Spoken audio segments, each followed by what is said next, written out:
Thank you, Peter, very much for your time to join Top Investors Talk. So first of all, where am I getting you today? Yes, thanks for getting me from Australia. We saw some significant development in the vaccine news. Do you see, is that a change of the direction of this crisis? I don't think so, not just yet. I think it's probably early days. There was always a juxtaposition between the cases increasing quite rapidly and then there's been a number of potential vaccines. So, I mean, maybe the best thing about the news yesterday for the vaccine was at least we're not talking about US politics. You mentioned the US politics. We're supposed to have a new president of the United States in the next 4 years. Generally, what does that mean for the market, for your strategy? I see the market are quite happy about that. I think the more interesting thing for the markets is less about that and who will be president and more about who controls the purse strings and in particular who controls the Senate. And at this stage of the game, and it's not 100% decided, but it would appear that the Republicans will still retain the Senate. And what that means in practice is there's a split House. And that has some pretty important implications for the markets. The first one is that the big stimulus package that was potentially up to $2 trillion is less likely to go ahead. So it'll still go ahead, but more around the vicinity of $1 trillion. So that was viewed positively by the markets. The big corporate tax hikes that may have occurred if the so-called blue wave had moved through and the Democrats had controlled both the House and the Senate is far less likely, and obviously equity markets like that. I think the final thing to note is that foreign policy under Biden is probably likely to be more predictable than it has been historically. Specifically, you also mentioned there is no blue wave. What does that mean for the market anticipated fiscal support? I think it'll be more difficult. So there'll still be fiscal support, and I mean, even with a split House as we have at the moment, I mean, you've seen very strong fiscal measures early in the pandemic, so there's definitely no impediment to fiscal policy being passed. But I think given the split House, the size of the fiscal stimulus is probably not going to be as large as it might otherwise have been if the Democrats had controlled both the House and the Senate. If it is more difficult to get the fiscal support, do you see any more room for the monetary support? I think that the Federal Reserve certainly has a lot more firepower. They've obviously shown some of that already. I think that if the economy was to slow down again, they've got a number of measures that they could certainly enact. At the moment, I think that it's probably not necessary. I mean, the economy, while relatively benign, is in the early stages of recovery, and in terms of liquidity within the market, there's ample liquidity, so I don't think they need to provide for that at the moment either. Yeah. You know, the US politics, another thing is the risk of a protracted legal challenge is very real. Should we pricing in that? I'm not a lawyer. I think that that's probably less likely of an outcome. I think that we'll end up having a new president in the US, and we will end up having the Republicans control the Senate and the Democrats control the House, and that's pretty much what the market, I think, is factored in as well. You suggest the U.S. government to re-lock down the economy? I think that the bar for doing that is much, much higher than in other places. So at this stage of the game, no.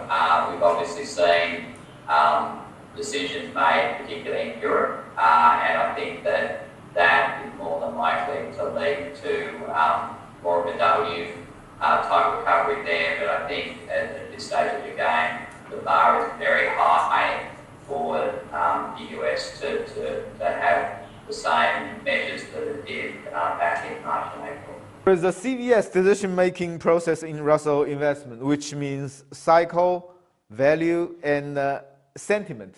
So generally tell us what is your view in the fourth quarter and maybe several quarters ahead. Sure. So if I touch on cycle first, so cycle is all about the economic cycle, and it's early days, but the cycle factor is positive. There's obviously risks. The risks that we talk about is, on the one hand, you've got the COVID cases, particularly in Europe and the US, increasing. On the other hand, you've got vaccine candidates that are expected to wrap up their final stages relatively soon in the fourth quarter. So overall, very early cycle, positive. When it comes to valuations, they're slightly expensive around the world, particularly obviously mega cap growth companies in both the US and in China. Valuations for Europe are a little less expensive, and emerging markets give better value. And then finally, in terms of sentiment, which is really balanced at the moment. Yeah, I read your house view. In your house view, you said that there are three major market trends could reach a turning point over the next few quarters. The first is the outperformance of US stocks versus non-US stocks. Second, the outperformance of growth stocks relative to value stocks. And the third is decade-long upward trend in the US dollar. So I'm very interested in the third one. You mean the US dollar is going to start declining? I think that the long upward trend in the US dollar may be coming to an end, and that partly is reflective in relative interest rates.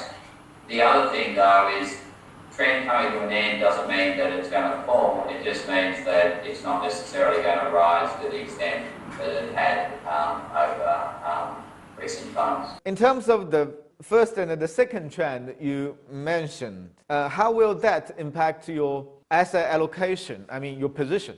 Yeah, so the second trend in terms of the outperformance of growth stocks relative to value stocks, we typically in our portfolios have a view that securities with good quality earnings at reasonable valuations typically do well.